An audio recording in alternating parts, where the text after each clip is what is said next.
I, 24F, live with my boyfriend, 25 male, in a 2-bedroom apartment in a major city. However, we have been fighting for almost a week because of a decision I made spitefully, and therefore, I may be TA.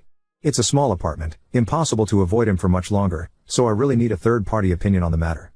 For some background, we've been officially dating since we moved in together 2 years ago when I graduated from uni, but we were hooking up for about a year before then. During that year we weren't together. My BF, let's call him Sam, and his best friend, let's call him Max, were living together in this house. Max, 27M, has been my BF's friend for years and is basically like an older brother to him. We've never really gotten along, but please believe me, I have tried. It's just that Max never seems interested in getting to know me, or at worst gets genuinely annoyed by me interacting with him. Sam thinks it's probably the age difference, me being 24 and him being 27, that makes him not very interested in getting to know me, but I think that if he can get on with Sam despite the 2-year age gap, then what's the problem with getting on with his girlfriend, age gap aside? Anyway, it's besides the point, but I think pretty relevant for the actual argument. Basically, Max recently broke up with his girlfriend, and since he was living with her, she, rightfully, kicked him out. Now before you ask, no, I have no idea why he thought that he would still have somewhere to live after telling his landlady with benefits that he wasn't sexually attracted to her anymore, but I digress. Now Max is homeless and is asked to stay with Sam. And yes, if you're wondering, I also live here and pay for rent and utilities, an equal amount to Sam, but I suppose Max only wanted to ask the person whose name is on the lease? All this aside, Sam doesn't want Max to calm and live with us again, which works for me because I wouldn't particularly like to live with a guy who doesn't deign to speak to me living here either. I think Sam doesn't want him living here because he used to be a bit of a slob when they lived together, his words not mine, but I would imagine he also doesn't want another person in a small apartment. However, Sam clearly lacks the spine to say any of this to his friends, so who does he use as an excuse? Yeah. Me. Apparently he told Max how he would love for him to come and live with him again, like in the good old days, but his stupid girlfriend won't let it happen. Now I could live with this if Max could act like an adult about it, but he's now started blowing up my phone with texts, calling me a bitch, calling me jealous, literally just random insults that don't even address the main issue, and before you ask, they're so specifically cruel that I am afraid if I copy and paste them in here that it will instantly become obvious who I am. I've shown them to Sam, but he told me just to ignore them and just do him a favor. He argued that since Max and I already don't like each other, there's no harm in letting me take the fall for this decision. This is where I might be the asshole, because on day 10 of receiving abusive messages from Max, instead of ignoring him or blocking him, I just told him the truth. It was late at night and I was tired and slightly tipsy from a bottle of wine, and Sam was out with Max, still enjoying his friendship despite the horrible things his friend was saying to his girlfriend. So yes, before you ask, I was feeling vengeful, and I think a lot of me did it out of spite. To be honest, the worst part is Max didn't believe me, and if anything it only made him angrier at me. So in a way the only thing I succeeded at doing was breaking my promise to Sam not to tell him, simply because I let Max get in my head. After I sent the message I got a call from Sam but ignored it, going to bed. When I woke up, I assume a couple of hours later, I had an angry boyfriend in my bedroom telling me that I was an asshole, not the word he used actually, and that Max didn't even believe me. I then asked him why it mattered so much, since Max didn't believe me, but I think he had had one too many drinks because he couldn't answer me and went to sleep on the couch. It's been a week now and we've been giving each other the silent treatment. Max has come over for a couple of nights, sitting on the couch and watching football with Sam and giving me a similar stink eye, but I've just left them to it and have moved into the guest room, partially to avoid Sam, partially to stop him from letting Max sleep here. Update 1. Well. For everyone who thought they might be sleeping together, you were right, I caught them fucking and sucking in our living room. Just kidding, but that would probably be funnier than this update is going to be, lol. So. I'm still here, in the guest room, using Reddit as my only means of escape from my depressing reality, but for everyone who warned me that Sam would probably cave and let Max move in eventually. Yeah, he did, and it only took 1 day since my previous post. They are not sharing a bed, yet lol, Max has parked himself on our couch and shoved his stuff inside what used to be our bedroom. I was working from home this afternoon when the two of them started moving in, so I was able to grab everything and lock it in the guest room with me, barricade, actually. Sam texted me asking me to talk to them over dinner, probably about future living arrangements since it's clear what is inevitable here, but I just told him that I was coming down with the flu and should be avoided. Even though it's annoying having to talk so nicely to him, I still have to live here for 2 weeks more before I can escape, so I'm trying to act as normal as possible. I'm really lucky that one of my friends is coming back from her work abroad in about 2 weeks, since her parents have arranged an apartment for her to move into and she's invited me to stay with her there until I can find somewhere else. It's been so difficult for me while she's been gone since she was basically my only friend in this city who wasn't also friends with Sam and Max. Speaking to her, even if it's the middle of the night where she is and she has no reception, has opened my eyes to how quickly I need to get out of both this relationship and this building. Girls out there, talk to your friends, they're seriously the biggest blessing you'll ever get. So yeah, if anyone has any advice to make these 2 weeks pass a little quicker, it would be appreciated. I think I'm still a devil woman in both their eyes, and our mutual friends are somehow taking Sam's side. I don't know if he spun them a different story, or it's just the fact that they were all his friends first, or even the fact that he's the baby of the group. Yeah. How did I not see that this was a red flag? But at this point it doesn't even matter anymore. Thank you to everyone who commented, showed interest and concern, etc. I didn't know how much I needed to speak to someone who wasn't friends with Sam. Hopefully my next update will be when I'm moved out, but for now I'm safe and grateful. Update 2. The sun has just come out. Metaphorically speaking, I still live in the UK, and I've been inspired to write this mini update to tell everyone all the petty things I have been doing while I wait for my best friend to come back from abroad so that we can move in together. For everyone wondering about it, I have amazing news. Her parents have doubled down on helping me and are trying to speed up the apartment stuff so that there's a chance to start moving my stuff in even earlier. Yippee. As for the update, I thought I'd keep coming back to this post and adding to it every time I did something mildly petty. I know I said in my last post that I was going to live quietly so that Sam wouldn't kick me out, but some really amazing people messaged me to advise that I blackmail him into letting me stay until the end of the month by threatening to inform the landlord of Max's illegal tenancy. Smile, how fun is that? Without further ado, here is the list with the dates attached. Hopefully I'll keep coming back to it and editing it, and we'll try to credit the Reddit users who advised me. Smiles 23rd/24th of September 2024. Had a lock installed on the guest bedroom. Thank you Abo90424 and parking_ad_3123. Put all the stuff I bought in the guest bedroom, such as the toaster, coffee machine, and all my plants, thanks to Better Turnover 2783, called my male coworker over to install said lock. He's gay but Sam doesn't need to know that, and slightly dressed up while he was over. Thanks Mommy Kraken for the inspiration. Bought 2 packets of shrimp. IYKYK, thank you Pride of Cape Town, Dragdwe, Minimum Wishbone 4218 and Sarjacom. Cleared a specific shelf for me in the fridge and the bathroom cabinet. Started labeling all my things really passive aggressively. Thank you NeatPen6522. Have not bought glitter yet because I'm so accident prone I can't ensure that it won't get all over me first, but trust when I say that there are plans in motion on this front. Thank you Sarjacom and Old Tadpole 6050. 25th/26th of September 2024. When I left for work I kept my laptop open and playing Baby Shark over and over again. Thanks for the inspo, Zy4aj. It was annoying for the small amount of time I had to hear it leaving and then coming back, and I had several missed calls and texts from Max asking me to please do something about it.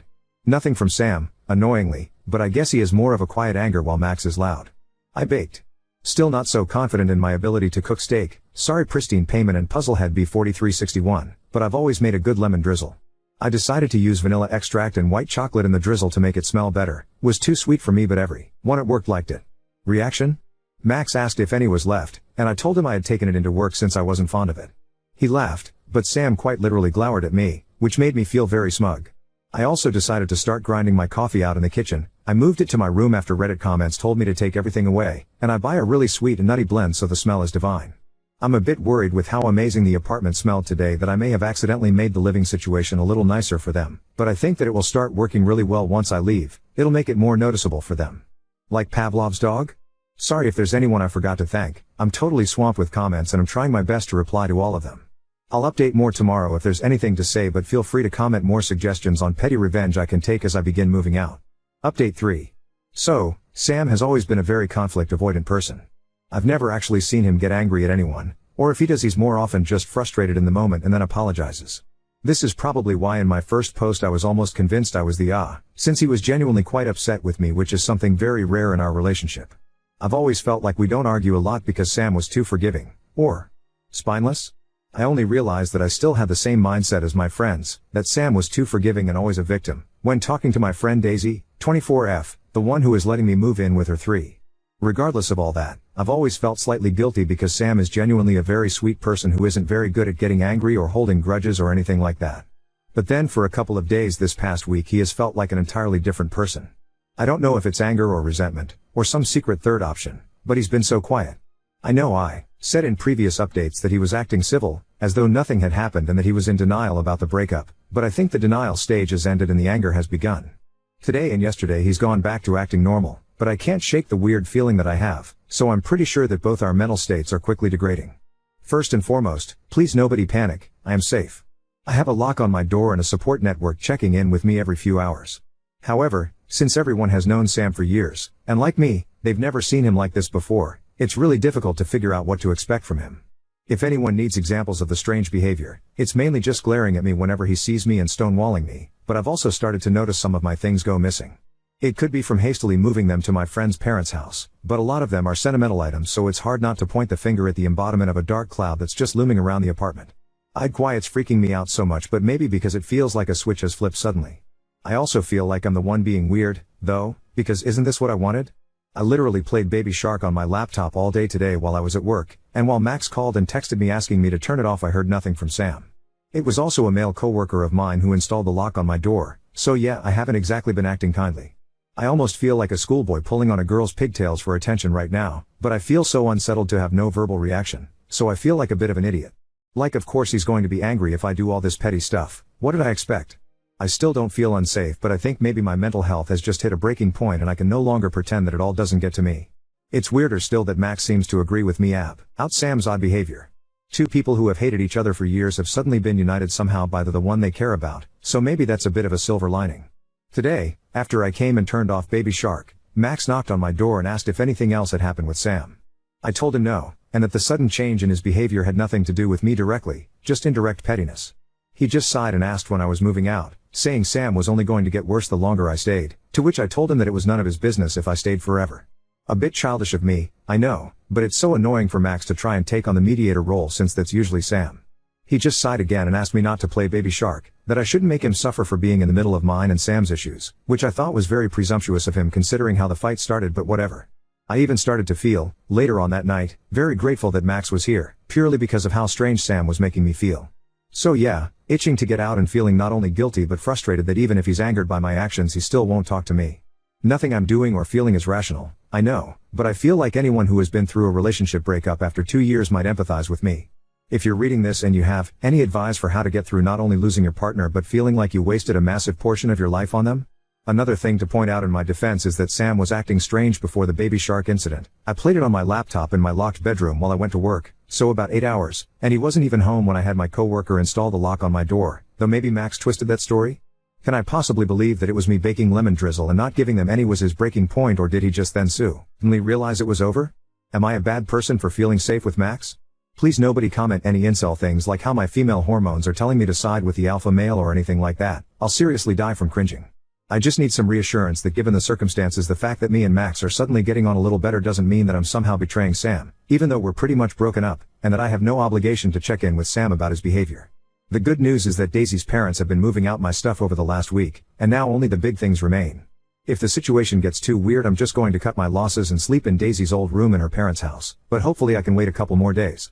That's right guys, Daisy's moved her flight and the apartment is all sorted. I'll be moving in almost a week sooner than I thought I would. Only a few days more in this hellhole. Maybe it's this knowledge that has made the apartment unbearable, just being so close to freedom yet not quite there yet? Who cares? My next update will be as a free woman, can you believe it? I'm so grateful for my surrogate family out here, and that they're taking this messy breakup so seriously. If you think the Reddit posts are paranoid, you guys should meet Daisy's parents. BC tell me why I'm the ones reassuring them all the time? Anyways, that's all the information I wanted to share with you guys. Sorry that it's low-key a mental breakdown full of paranoia and insane behavior. I'm not as mentally strong or mature as I thought I was, and I accept that. Update 4. As for people commenting to inform me that what I've done is an asshole move, yeah. I know that's the point. It's not possible to be petty without being an asshole, that's quite literally the whole point. There's such conflicting advice that I'm tempted to just side with the people being polite to me, since most of people calling me a psycho bitch don't seem to know the full story, or care.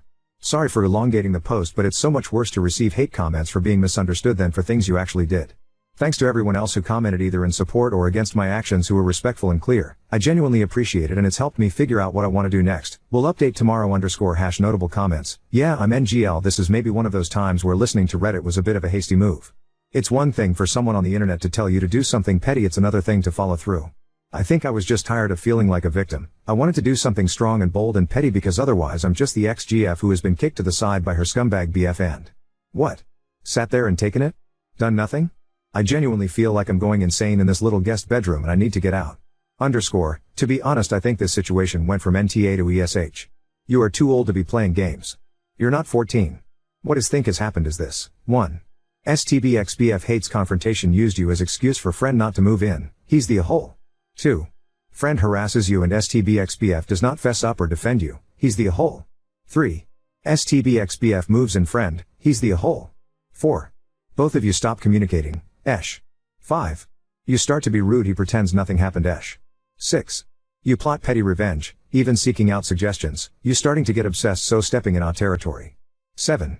You have a double agent in friend group who you are conspiring with yet still zero communication with STBXBF, you are stepping more in our territory.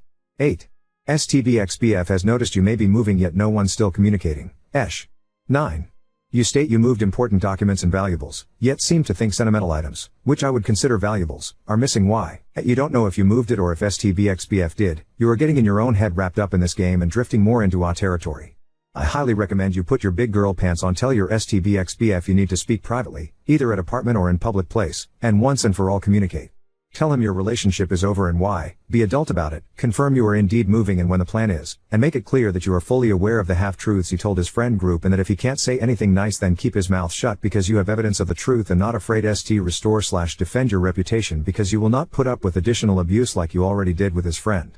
I think your STBXBF's whole personality change is because neither one of you are acting like adults and communicating. He hates confrontation but also seems very stubborn and is getting in his own head. He knows he messed up but is too much of in a hole to suck it up and try and resolve. You are no better as you won't communicate and are wrapped up in thinking about putting shrimp in curtain rods and glitter in pockets, so now you're in your mind and projecting intent in his actions or inactions. I'm sure he is doing the same to you. Every action of either of you has a reaction. He acts like nothing happened, you go silent. You start moving all your stuff into guest room and put a lock on it, by a guy your STBXBF hears second hand about and you all but admit you wanted him jealous, so he works to turn his friends against you. And so on. I definitely want to address a couple of points here. Not BC I think I'm completely blameless, but BC I think there are some points that misrepresent the situation as a whole. You'll probably read this and say that I'm still slightly an asshole, and I'll accept that, don't worry. I don't believe that I ever stopped communicating with Sam, but obviously I'm very biased here. After he howded at me about telling Max and refused to speak to me that night or the morning after, I became incredibly discouraged. When I said that he went back to normal after he moved Max, and it doesn't mean that he magically became open to the conversation I wanted to have, i.e., the Max situation, just that he stopped ignoring and snapping at me. Because of how negatively he reacted when I tried to communicate with him about the core of our issues, I stopped trying, because I didn't want to exacerbate an already tense situation. So, I don't know if I accept that I'm an I in this respect necessarily. BC I made genuine efforts to reach out to him and discuss this, but maybe I am slightly BC I gave up pretty easily after seeing his reactions. I'm also not sure that you can say I'm being rude by either A, bringing up what happened when he tried to act normal, or B, ignoring him entirely. I haven't said a rude word to Sam's face, only accused him of not putting me first or respecting me when I've tried to talk to him. 6/7 I think are valid, and if I'm honest about my emotions, I did want to be an asshole to them because I felt like I had been too much of a pushover or doormat. I know it doesn't excuse the actions, but I just want people to know that I didn't do petty things. BC I ignorantly thought that they were the right thing, but rather BC I felt if I did nothing I wouldn't standing up for myself. Your comments have helped me realize that I was wrong about that, and that I was actually not in a bad position before, just thinking badly of myself. I texted Sam to inform him that I would be moving out, but I did snap at Max and tell him to mind his business. You're right. I was directing my anger at the wrong person, and I've since messaged him to apologize. This comment pretty much sums up what happened. Yeah, I think I've been playing mind games on myself without Sam or Max even needing to, and I'll accept that it makes me an asshole. Thanks for talking. Gee, the time out of your day to comment this. I seriously appreciate it even if it's criticism. Big girl pants coming soon, but right now they're at my friend's parents' house with the rest of my worldly possessions. While you're not entirely wrong, I think I can give myself a little bit of grace in this situation and try and defend myself slightly. I wanted to be an asshole, so I'm not going to sit here arguing that my actions are somehow good, but I also want to explain why I wanted to do this. For the last 4-ish days I've been holed up in the guest bedroom while my BF either A, acts like nothing happens, B, stonewalls me, C, glares at me. I have been and am miserable, and if I'm honest I don't think that this situation is my fault anymore. According to Reddit I'm NTA for telling Max the truth and Sam is TA for moving Max in and not communicating with me. I've tried to talk to him about the living situation to make it bearable, but he either snaps at or ignores me, and I don't want to make it more tense by forcing the conversation. What did my mind games accomplish? They made me feel like I wasn't a pushover. For every kind comment I get telling me that I'm a victim of a gaslighter, I get another telling me I'm the real spineless one for letting him treat me like that. I don't have that many people to talk to about this since my core friends have taken Sam's side, my new roommate is in a different time zone, and my boyfriend is the one I'm trying to complain about. Hence, I'm kind of in this Reddit bubble. So when I have several comments telling me that I should fuck with them, I jump to do it, because I don't know what I should be doing, just that I'm tired of sitting around doing nothing, of feeling like I am a victim, because I don't want to be. And yes, for a time I did feel better about myself. When my coworker installed a lock on my door and I saw Max texting Sam about it, I felt like I'd really stuck it to them both. Want to move in somewhere? You're not welcome / move someone in without your GF's permission? Well, here. Look at me. I can do something you don't like as well. You want to make me feel uncomfortable in my own home 24/7? I can psychologically torture you as well. Does it make me a good person? No, and I know it certainly doesn't make me mature or elegant or classy.